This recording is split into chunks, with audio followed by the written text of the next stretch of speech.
श्री गुरु चरण सरोज रज निज मन मुकुर सुधारि वरणहु रघुबर विमल जस जो दायक फल चार। बोलिए सियावर रामचंद्र की जय।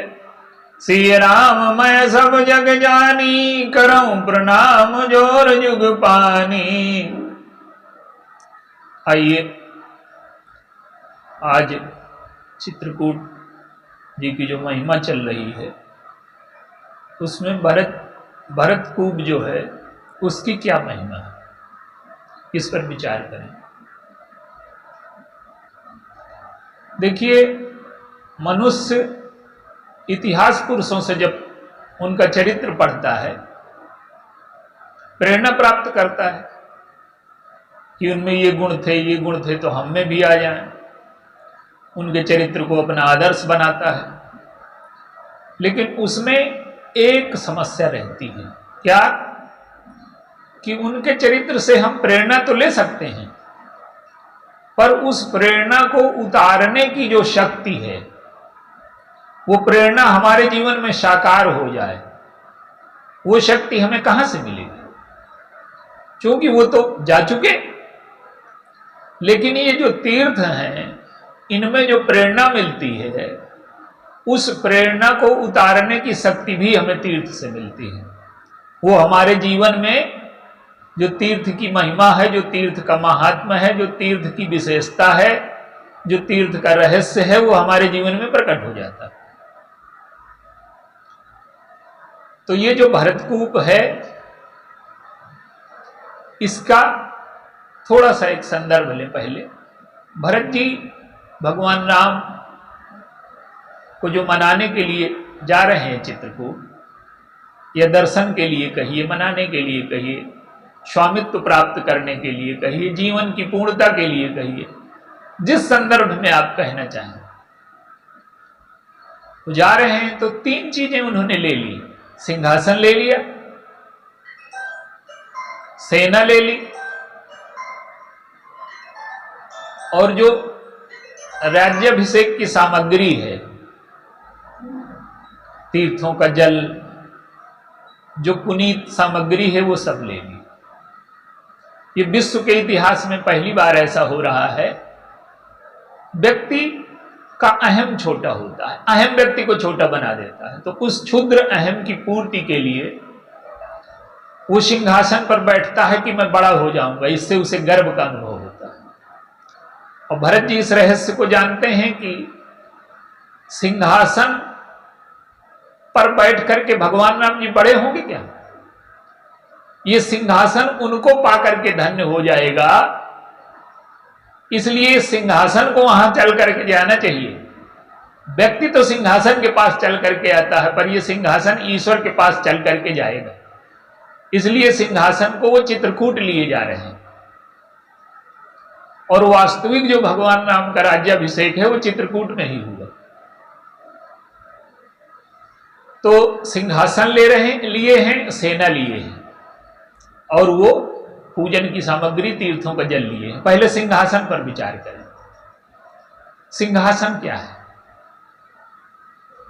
सिंहासन क्यों कहा जाता है हमारे शास्त्रों में? हमारी जो वर्णमाला है, संसार इससे परिचित नहीं है। जैसे मेडिकल की टर्मिनोलॉजी होती है, उसी प्रकार से हमारी जो शास्त्रीय वर्णमाला है, जीवन को स्वस्थ करने की जो पद्धति है, उसे लोग जानते नहीं। बैठता तो मनुष्य है, तो सिंहासन क्यों कहा जाता है? देखिए, सत्ता में सारी शक्तियां निहित होती हैं। उसमें दंड की शक्ति भी है, उसमें ऐश्वर्य की शक्ति भी है, सारी शक्तियां हैं।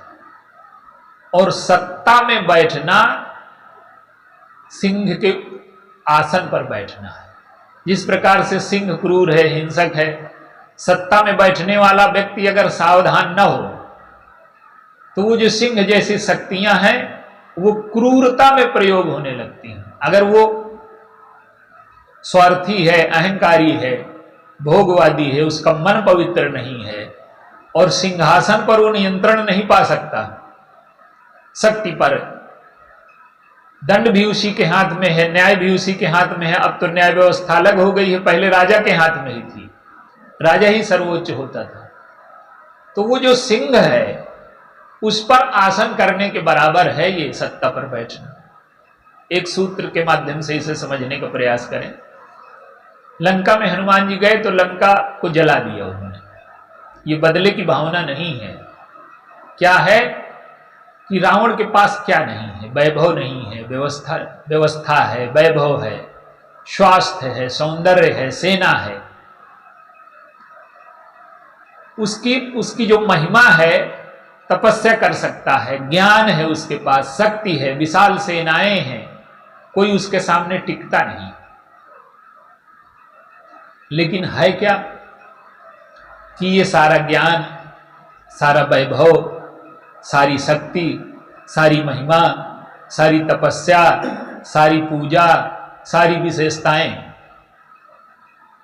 रावण के वासना की पूर्ति और अहंकार की पूर्ति में लगी।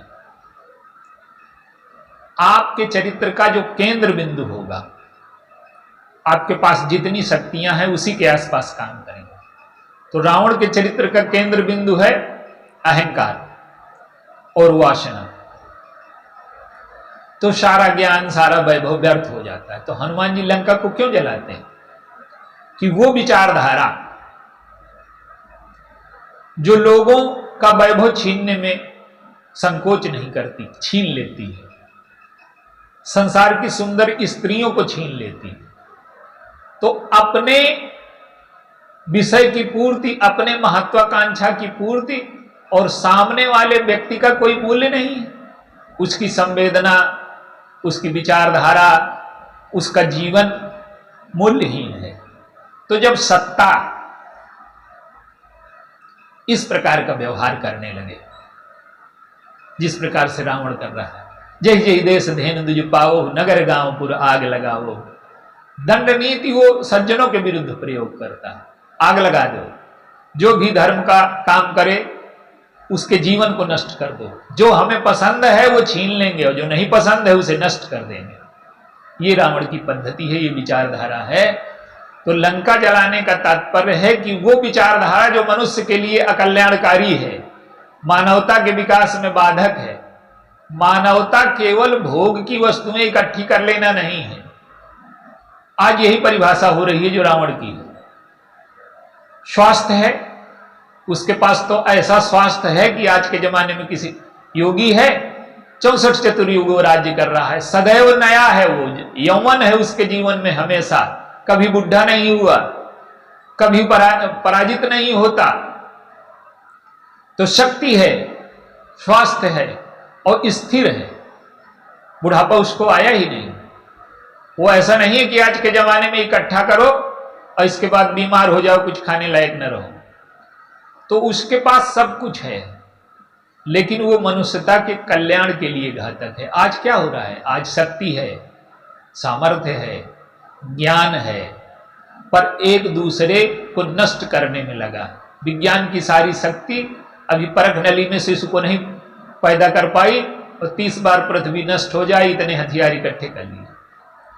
तो सारा वैभव, सारी सामर्थ्य, सारा ज्ञान भोग की सेवा में लगा हुआ है, बाजारवाद में लगा हुआ है। संस्कृति नष्ट हो रही है, मनुष्यता पतन की ओर जा रही है। तो जब सिंहासन में बैठने वाला व्यक्ति अपने भोगों, अपनी महत्वाकांक्षाओं और अपनी संवेदनाओं का ही ध्यान रखे, दूसरे की संवेदनाओं को भूल जाए, दूसरों के जीवन का कोई मूल्य न रह जाए, इस विचारधारा को आग लगा देना चाहिए।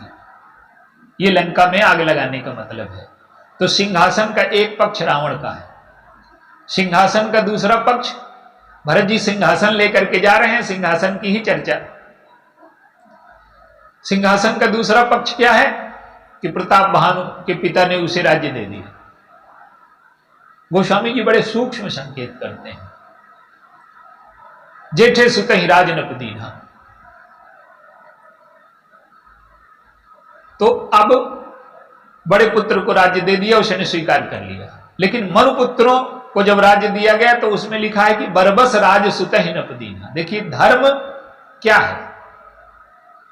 धर्म जो है, पिता का धर्म यह है कि वो वानप्रस्थाश्रम को स्वीकार करें। हमने वानप्रस्थ आश्रम बनाया ही इसीलिए था कि जैसे ही पुत्र में भोगों का युवावस्था का उदय हो, पिता भोगों को त्याग दे, सत्ता को त्याग दे, तो वो ईश्वर की प्राप्ति के लिए जा रहे हैं। प्रताप भानु को पैर छूने चाहिए, पिताजी अभी न जाओ, हम योग्य नहीं हैं, आप हमें राज्य संचालन सिखाओ। लेकिन पिता जा रहे हैं, वो प्रसन्न है कि सत्ता मिल गई। लेकिन मनु के पुत्र और आगे, ये धर्म है। और मनु के पुत्र धर्म तक पहुंचे। मनु के पुत्र क्या हैं कि बरबस, उनका मन नहीं है। मनु ने जबरदस्ती दिया कि आप जो है ये ले लो, तो वो कहते हैं नहीं पिताजी आप रुकिए। तो पिता का धर्म अलग है, पुत्र का धर्म अलग है। पुत्र अगर पिता से ये कहे कि आप जंगल चले जाओ, हमें राज्य दे दो, तो अधर्म हो गया। और भरत जी कौन है? सिंहासन का क्या प्रयोग कर रहे हैं? सिंहासन बैठने का उन्हें गुरु से आदेश मिला कि आप सिंहासन में बैठ जाओ, लेकिन वो सिंहासन लिए जा रहे हैं प्रभु को बैठाने के लिए। सिंहासन में बैठने के लिए लोग बड़ा प्रयास करते हैं, लेकिन भरत जी सिंहासन का क्या प्रयोग करते हैं? अपने को बड़ा बनाने के लिए नहीं, सिंहासन को धन्य करने के लिए प्रभु की सेवा में लिए जा रहे हैं। ये संसार में पहली बार हुआ है। राम राज्य जो है वो समाज और व्यक्ति की उन्नति की चरम सीमा है, बाहरी और आंतरिक। और भरत जी ने राम राज्य बनाया, भरत जी ने राम राज्य प्रकट किया। तो ये जो भरतकूप है, इसमें एक चौपाई है कि विधिवश भयऊ विश्व उपकारु, सुगम अगम अति धर्म विचारु। भरतकूप की स्थापना से क्या हुआ कि जो धर्म विचार अगम था वो अति सुगम हो गया। तो जो चर्चा चल रही है सिंहासन की, वो अति सुगम कैसे हुआ? भरत जी सिंहासन लेकर के जा रहे हैं, सिंहासन को धन्य बनाने के लिए, सिंहासन को बड़ा बनाने के लिए सेना लेकर के जा रहे हैं। अब देखिए, शक्ति, रावण जैसे शक्ति का प्रयोग करता है दूसरों को सताने के लिए, अपनी महत्वाकांक्षाओं वासनाओं को पूरा करने के लिए। प्रताप भानु ऐसे शक्ति का प्रयोग नहीं करता, वो केवल अपने को बड़ा दिखाना चाहता है, बड़ा बनाना चाहता है। किसी की सत्ता नहीं छीनता, किसी के अधिकार नहीं छीनता, अपनी वासनाओं की पूर्ति के लिए कोई कन्याएं नहीं छीनता, बड़े भाई का अपमान नहीं करता, लेकिन अपने को बड़ा बनाने की भावना है। और मनु के जो पुत्र हैं धर्म से राज्य का संचालन करते हैं, लेकिन भरत जी श्रेष्ठतम है। क्या रावण भी सिंहासन और सेना का प्रयोग करता है दूसरों को सताने के लिए, प्रताप भानु अपने को बड़ा बनाने के लिए, और मनु के पुत्र राज्य के संचालन के लिए। लेकिन जो धर्म का सच्चा स्वरूप है वो भरत जी के चरित्र में प्रकट होता है। अब आप देखिए, चाहे निषाद राज हो चाहे लक्ष्मण जी, दोनों ने देखा कि सेना लेकर के आ रहे हैं। अब संसार में सेना का प्रयोग तो युद्ध के लिए किया जाता है, संसार में सेना का श्रेष्ठतम प्रयोग भरत जी ने किया। दूसरों पर अधिकार करने के लिए, महत्वाकांक्षा की पूर्ति के लिए संसार में हमेशा युद्ध होते रहते हैं। वो एक धरातल के युद्ध हैं, वो उसमें कोई विशेष बात नहीं। लेकिन दशरथ जी के सेना का प्रयोग में विशेष बात है कि सज्जन की सहायता के लिए लेकर के गए, और भरत जी सेना का प्रयोग किस लिए कर रहे हैं? अपने राजा बनाने के लिए नहीं। जब प्रभु गद्दी पर राज्याभिषेक होगा तो सेना वहां उनके प्रति निष्ठा प्रदर्शित करेगी, इसलिए लिए जा रहे हैं। तो दूसरों को बड़ा बनाने के लिए, आक्रमण के लिए सेना नहीं जा रही, समर्पण के लिए जा रही। आक्रमण के लिए सेना का प्रयोग सभी करते हैं, पर समर्पण के लिए सेना का प्रयोग केवल भरत जी के जीवन में है। अब निषाद राज भरत लक्ष्मण जी तो वही अर्थ लगाते हैं जो लगाया जाता है कि आना था सेवा के लिए, तो इतनी सेना लेकर के आने की क्या आवश्यकता थी। लेकिन प्रभु उस अर्थ को जानते हैं। सुनत सुमंगल बहन तन प्रमोद मन पुलक भरे। प्रभु ने जैसे सुना कि सेना आ रही, बड़े प्रसन्न हो गए। आंसू निकलने लगे, रोए खड़े हो गए। क्यों? कि वो जानते हैं कि भरत की भावना क्या है। वो सेना लेकर के इसलिए आ रहा है कि प्रभु मेरे कहने से तो न चलेंगे, पर ये सेना और राज समाज की बात मान लेंगे। वो समझ गए कि समर्पण के लिए आ रहे हैं। लक्ष्मण जी कहते हैं कि मैं इस सेना का जवाब दूंगा। भगवान राम कुछ नहीं बोले। जब देवताओं ने कहा कि विचार करके करिए, तो लक्ष्मण जी संकुचित हो गए। तो प्रभु ने बुलाया, इधर आओ, तुम तो मेरी बात पर भरोसा न कर रहे थे, देवताओं की बात पर भरोसा कर लिया। जो तुम कह रहे हो कि ये राज्य मत बड़ा बुरा होता है, लक्ष्मण जी ने बताया कि जो सिंहासन है ये एक ऐसा वृक्ष है, जो राजमद है, एक ऐसा वृक्ष है जिसमें 6 फल लगते हैं। ये बड़ा गंभीर विषय है। जो सत्ता का मद है, उन्होंने 6 लोगों का नाम लिया। ससतीय गुरुगामी न हो से चढ़े भूमि सुरजान, और लोक वेदते विमुख भा अधम न बेन समान, सास बाहु सुरनाथ त्रिशंकु कही न राजमद दीन कलम। वो कहते हैं कि भरत नीतिरत साधु सुजाना, और प्रभु पद प्रीति सकल जग जाना, तेऊ आज राम पद पाई चले धर्म मर्याद मिटाई। भगवान राम से कहते हैं कि आपका चेहरा तो इन्होंने देखा नहीं युद्ध में, आप दिखाइए। लेकिन जैसे भरत जी ने पुकारा तो प्रभु हथियार छोड़ करके दौड़े। कहूं पट कहूं निशंग धनु तीरा। प्रभु क्या बताना चाहते हैं लक्ष्मण जी को कि जिससे तुम लड़ने को कह रहे थे, उसका नाम सुन करके हथियार छूट जाते हैं मेरे, उससे क्या लड़ूं मैं तो उससे हमेशा पराजित हूं। तो प्रभु ये समझ जाते हैं कि भरत जी के मन में ये संकल्प आ गया है कि सेना देख करके प्रभु के मन में जिताने का संकल्प आ जाएगा मुझको। तो सेना का प्रयोग समर्पण के लिए, सिंहासन का प्रयोग सिंहासन को धन्य बनाने के लिए,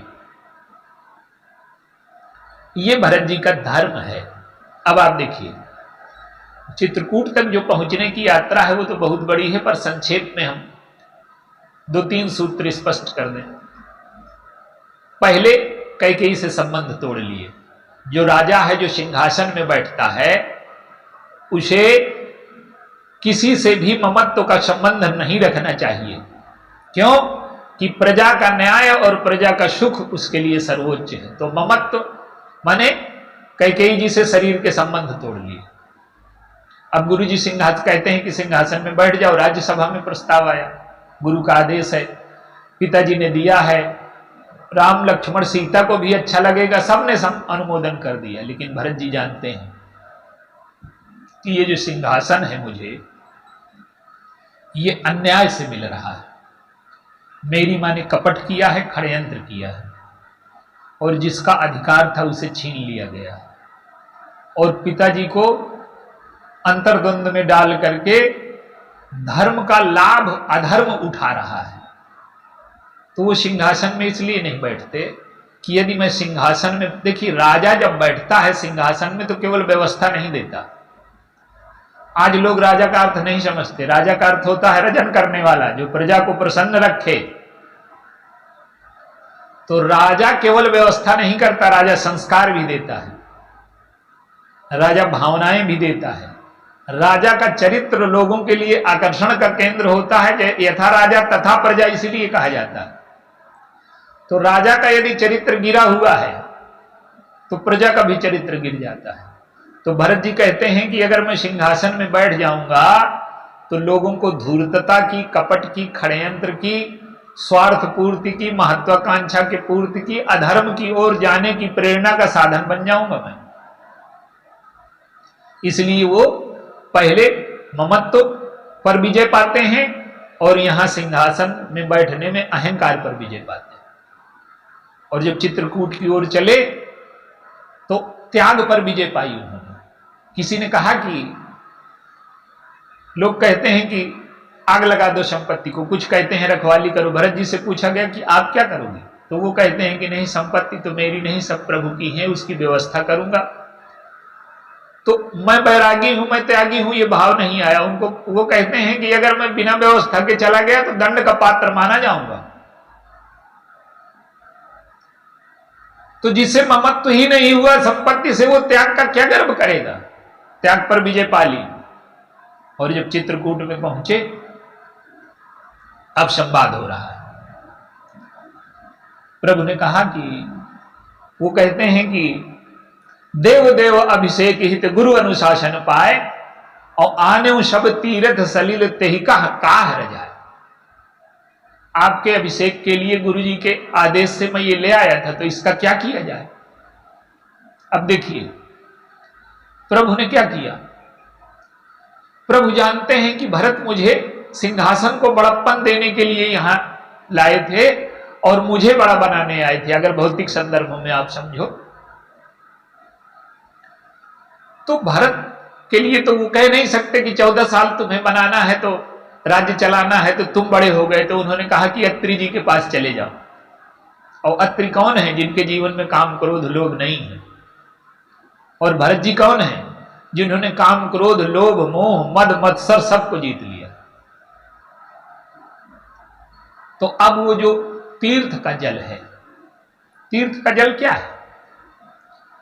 आज संविधान की शपथ दिलाई जाती है।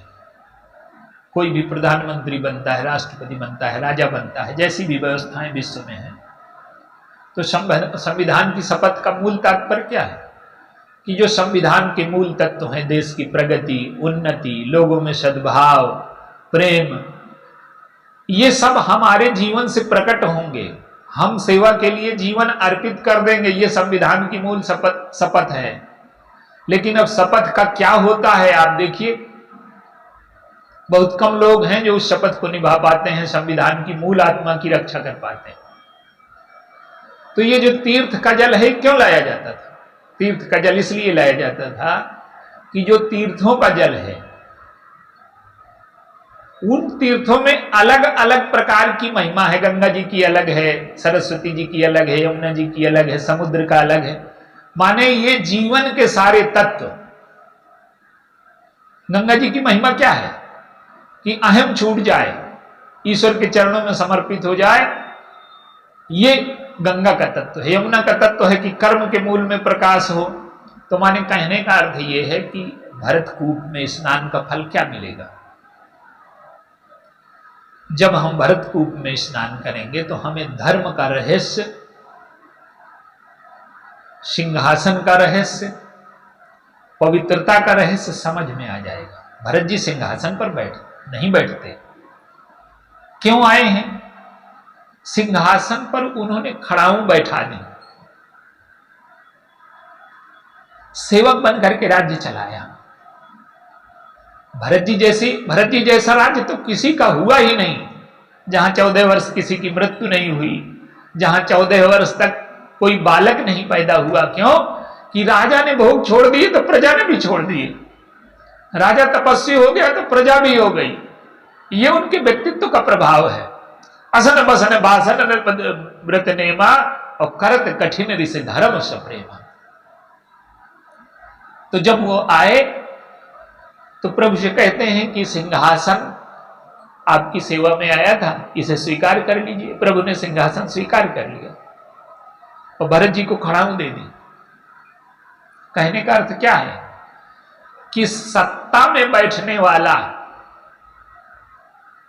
निधिपति नहीं है। हमारे शास्त्रों में लिखा है कि जो अपने को निधिपति मान लेगा वो अत्याचारी हो जाएगा, सिंह पर शासन न कर पाएगा, वो सिंहासन पर बैठ न पाएगा। राजा कौन है? निधिपति का प्रतिनिधि है। निधिपति है ईश्वर, और ईश्वर के प्रतिनिधि के रूप में यदि राजा शासन करेगा तो उसका राजन शासन पवित्र होगा। तो भरत जी क्या करते हैं कि निधिपति के प्रतिनिधि के रूप में शासन करते हैं, और निधिपति की खड़ाऊं सिंहासन पर बैठी।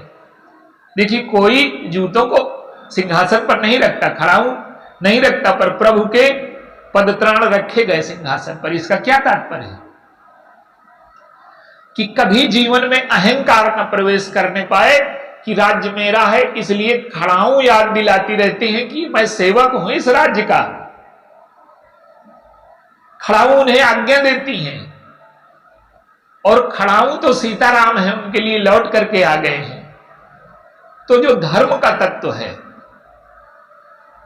किस प्रकार से सेवा करनी चाहिए प्रजा की, वो प्रजा की सेवा ऐसे नहीं करते कि जैसे मैं राजा हूं प्रजा छोटी है, ऊंच नीच कारज भल पहुंचू और आयसु देव न करब सकोचू। 3 बजे राजा जग रहा है, प्रजा सो रही है। गोस्वामी जी क्या लिखते हैं कि भरतकूप में स्नान का क्या फल मिलेगा अगर हम समझें। वो क्या करते हैं भरत जी, भरत भवन भवन बस तनु तप कसही, कसते रहते हैं। क्या कि राज्य दंड देते समय तो दंड तो देने की आवश्यकता ही नहीं, सेवा करते समय ये तो नहीं लग रहा कि मैं इन पर उपकार कर रहा हूं, ये राज्य मेरा है। अधिकार की वृत्ति तो मेरे अंतःकरण में नहीं पनप रही, स्वार्थ की वृत्ति तो नहीं पनप रही, अहंकार की वृत्ति तो नहीं पनप रही। लोगों की सेवा मैं अच्छी तरह से कर पा रहा हूं कि नहीं कर पा रहा। और अंत में क्या देखिए, एक दिन भी बैठने को तैयार नहीं है। 14 वर्ष के बाद अगर आप ना आए तो मैं प्राण त्याग दूंगा। हम सत्ता पा जाए तो कभी छोड़ने को तैयार नहीं है, पर सत्ता में बैठ करके वो कहते हैं कि आप एक दिन ना आओगे तो मैं प्राण त्याग दूंगा। सत्ता से इतनी दूरी बना करके सेवा को जीवन में उतार लिया। तो ये जो भरतकूप की महिमा है वो क्या है कि विधिवश भयो विश्व उपकारू और सुगम अगम अति धर्म विचारू। तो हम भरतकूप में स्नान करें। भरत जी के चरित्र में जो धर्म का तत्व है, किस प्रकार से उन्होंने सेवा की प्रजा की, किस प्रकार से राम राज्य को उन्होंने प्रकट किया। वो राज्य, राम राज्य कौन है, विश्व में न भूतो न भविष्यति, व्यक्ति और समाज इतनी उन्नति और ऊंचाई पर कभी नहीं पहुंचा। मणिभवन राजहि दीप राजहि देहरी विद्रुम रची, हीरे की देहलियां हैं, बाहर भी पूर्णता और अंदर भी पूर्णता। क्या कि न कोई न्यायाधीश है, क्योंकि अन्याय होता ही नहीं, कोई मुकदमा ही नहीं होता, मनुष्य और मनुष्य के बीच में कोई मुकदमा नहीं होता। डॉक्टर बढ़ गए ये नहीं, स्वास्थ्य नहीं है, सब लोग स्वस्थ हैं, सब लोग प्रेम से रहते हैं। व्यवस्था की आवश्यकता समाप्त हो गई है। अब व्यवस्था की तुलना में व्यवस्था श्रेष्ठ है, पर राम राज्य में व्यवस्था की आवश्यकता समाप्त हो गई है। और ये भरत जी के चरित्र का परिणाम है। भरतकूप में हम स्नान करें और भरत जी के चरित्र के रहस्य को समझें और उनसे प्रार्थना करें कि इस कूप में स्नान का फल हमें मिल जाए, धर्म हमारे जीवन में साकार हो जाए, प्रेम हमारे जीवन में साकार हो जाए, जिससे हम लोगों की सेवा के लिए प्रस्तुत हों। और ये भरतकूप में अगर हम स्नान करते हैं तो हमारा जीवन पवित्र हो सकता है, धन्य हो सकता है। बोलिए सियावर रामचंद्र की।